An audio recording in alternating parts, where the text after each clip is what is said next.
কেনেকুৱা লাগিছে? হয়, মই লাকুৱাৰ পৰা আহিছোঁ। ইয়াত 50 দিনীয়া বৰ্ণকুটিৰ হস্তশিল্পৰ প্ৰশিক্ষণটি ল'বলৈ পাই মই সুখী অনুভৱ কৰিছোঁ। আৰু ছাৰে আমাক ইমানখিনি সহায় কৰিছে, তাৰ বাবে ছাৰকো ধন্যবাদ জনাইছোঁ। ধুনীয়াকৈ শিকাই মেলি দিছে।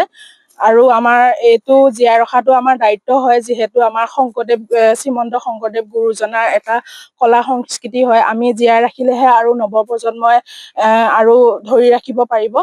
তাৰ বাবে ছাৰে যে আমাক আগবঢ়াই নিছে, ছাৰক ধন্যবাদ জনাইছোঁ। এইখিনি আৰু ভাল লাগিছে শিকি। নমস্কাৰ, মোৰ নাম সুজিত বৰুৱা। এই ঠাইডোখৰ হৈছে শিৱসাগৰ জিলাৰ বেতবাৰী মৌজাৰ অন্তৰ্গত কোৱামৰা সন্দিকৈ গাঁৱৰ, আৰু আমি য'ত আছো এই বৰ্ণকুটি আৰ্টিষ্ট ভিলেজ। এই স্থানডোখৰতে বিভিন্ন সময়ত মুখা শিল্পকলাৰ চৰ্চাৰ বিভিন্ন সময়ত আমি চৰ্চা আৰু প্ৰশিক্ষণ হৈ থাকে। তাৰে অনুৰূপ এই এটা প্ৰশিক্ষণ চলি আছে আমাৰ ইয়াত, যিটো ভাৰত চৰকাৰৰ বস্ত্ৰ মন্ত্ৰালয়ৰ হয় DC হেণ্ডিক্ৰাফ্ট ডেভেলপমেণ্ট কমিশ্যনৰ হেণ্ডিক্ৰাফ্ট উত্তৰ পূৰ্বাঞ্চলৰ যি মুখ্য কাৰ্যালয়ৰ গুৱাহাটীত আছে, আৰু লগতে যোৰহাটত যিটো স্থিত কাৰ্যালয় তেওঁলোকৰ এটা অফিচ আছে, তাৰ পৰা এই 50 দিনীয়া প্ৰশিক্ষণ এটা ইয়াত হৈছে। ইয়াত আমাৰ অসমৰ পৰম্পৰাগত মুখাশিল্প, যি গুৰুজনৰ মহাপুৰুষ শংকৰদেৱৰ সৃষ্ট মুখাশিল্প, এই শিল্পক প্ৰশিক্ষণটো 50 দিনীয়াকৈ হৈছে। এয়া হৈছে গুৰু শিষ্য হস্তশিল্প প্ৰশিক্ষণ প্ৰগ্ৰেম, এই স্কিমটোৰ নাম। ইয়াত আমাৰ 30 জনকৈ প্ৰশিক্ষাৰ্থীয়ে এই প্ৰশিক্ষণটো দি থকা হৈছে। আজি প্ৰায় এসপ্তাহ ধৰি চলি আছে।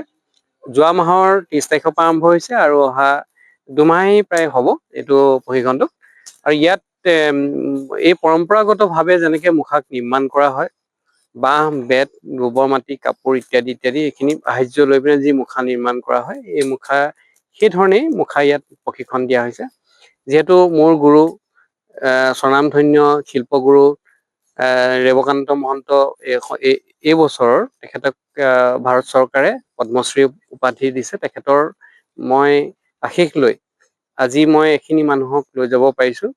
আৰু এই গুৰু পৰম্পৰাৰে এই পৰম্পৰাটো মই ৰক্ষা কৰিব বিচাৰিছো। আৰু প্ৰশিক্ষাৰ্থীসকলকো আমি বাৰে কৈছো যে এই পৰম্পৰাগত মুখাশিল্পটো পৰম্পৰাটো ৰক্ষা কৰি আপোনালোকে আগবঢ়াই নিব। আৰু গতিকে এই বৰ্ণকুটীৰ সদায় উদ্দেশ্য যে সদায় সঠিকভাৱে মুখাশিল্পক বিশেষকৈ বিশ্বৰ দৰবাৰ নিয়াত আমি সহায় কৰি আৰু চৰকাৰৰ আঁচনিবিলাকক আমি সফল ৰূপায়ণ কৰিব লাগে। যিকোনো খবৰৰ বাবে যোগাযোগ কৰক 7099017330 লগতে 7099017110 নম্বৰত।